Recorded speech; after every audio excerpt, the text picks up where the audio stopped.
Okay, so before doing our skin assessment and our PVS assessment, we want to make sure the bed is at 10 degrees. Obviously it's a little difficult to do at home, so we'd use the button to make sure it's at 10 degrees, looking at the level. The patient has their head on a pillow as well.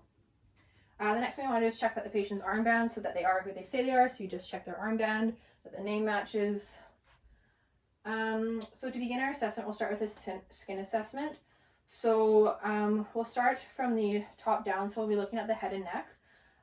We'll be inspecting for any lesions, rashes, injuries to the patient, as well as color. So we'll want to see maybe if they're paler, so a lightness of their skin, or they have cyanosis, or erythema, so a redness to the skin.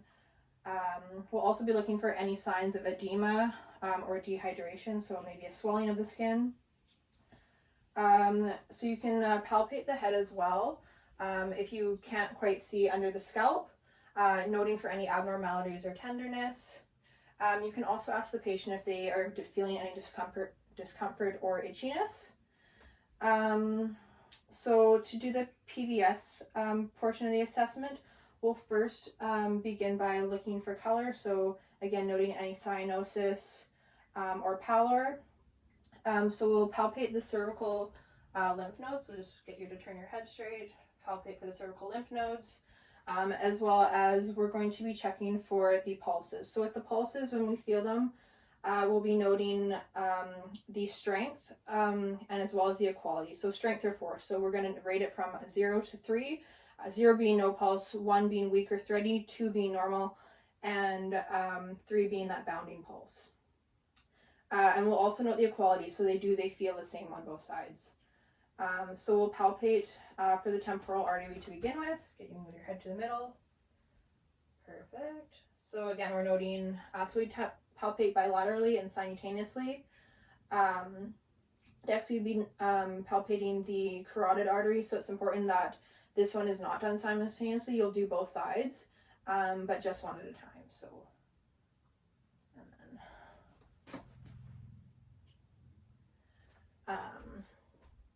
and again, we'll be noting in our document the force and equality, as well as any skin or abnormalities we may see. Perfect. So next we'll be doing the arm and hand portion of our assessment. So for skin, we'll again be palpating and looking for any of those colors. We can also palpate to check temperature, so temperature differences throughout the skin. So we palpate bilaterally and simultaneously with the backs of our hands for temperature, just noting as while we move down the arms if temperature changes or if they have a warm temperature or cool temperature. And yeah, again, looking for color. We'll also do a capillary refill. So that would be pressing down on the nail and noting how long it takes for the color to return after being blanched. So we'd start by pressing the nail. We'll just have to press this finger, pressing down, and then noting how long it takes for the color to return. So 2 seconds we would say is a brisk return. More than 2 seconds would be sluggish. Perfect. So for the PVS portion of the assessment, we will be palpating the radial pulse. So again, you would do that bilaterally. So palpating the pulse. Again, noting the force, rating the force and the equality on the worksheet, as well as the brachial pulse. So using the brachial artery, we would palpate for that as well, bilaterally. Perfect.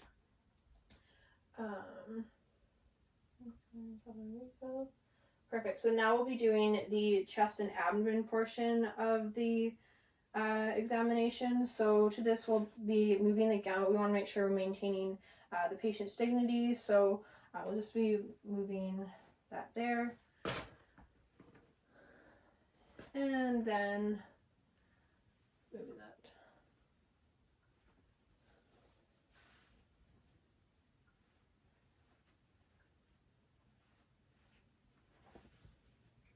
So again, just noting, we'll be palpating for any abnormalities, noting any color differences, So inspect and palpate for the skin assessment. Yeah, looking at the chest and abdomen for the PVS portion of the assessment.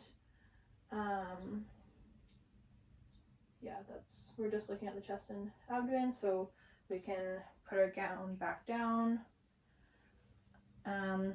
Actually, before we put the gown down, we'll assess for the femoral artery, just because we're in the top portion. It's kind of easier to do that than when we do the assessment with the legs and feet. So we'll just be palpating the femoral artery there, noting any the pulse equality as well as force. So yeah, that we're going to be right there. Perfect.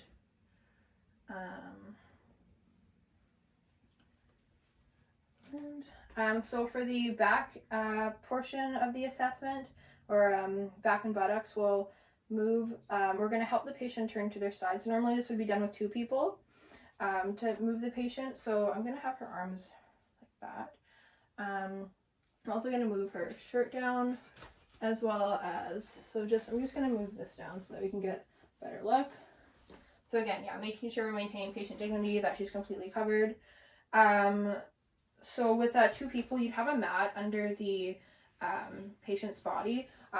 Both sides would be, if you're moving her to that side or turning her on that side, you would be moving the mat closer to me. So the other helper would be taking the mat from this side.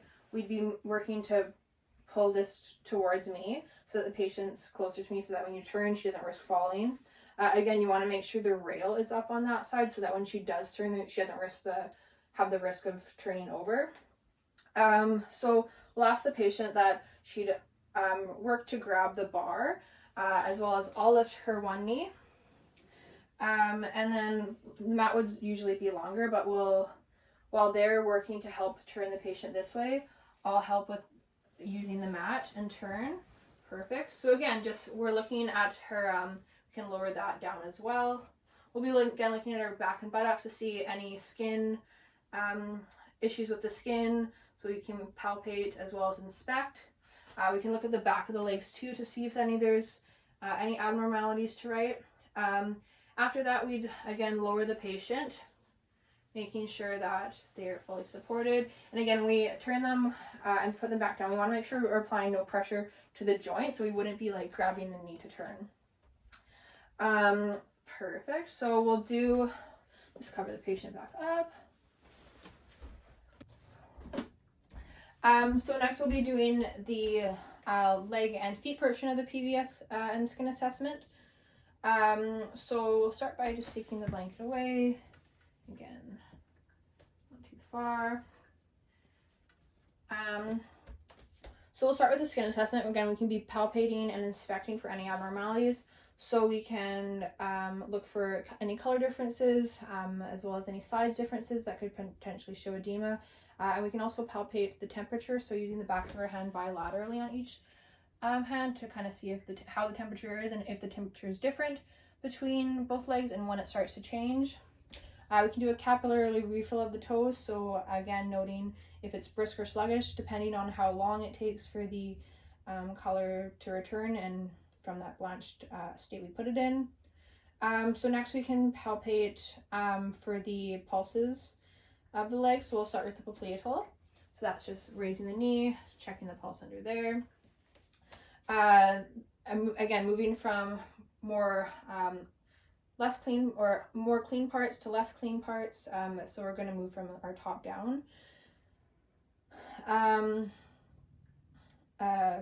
Again, so we would palpate the pulses of the feet now. So we could do the Dorsalis Pedis. So that's just at the top there. You can palpate bilaterally, as well as note the force of the pulse and the force and the strength, as well as the equality of the pulses on both sides, as well as the posterior tibial.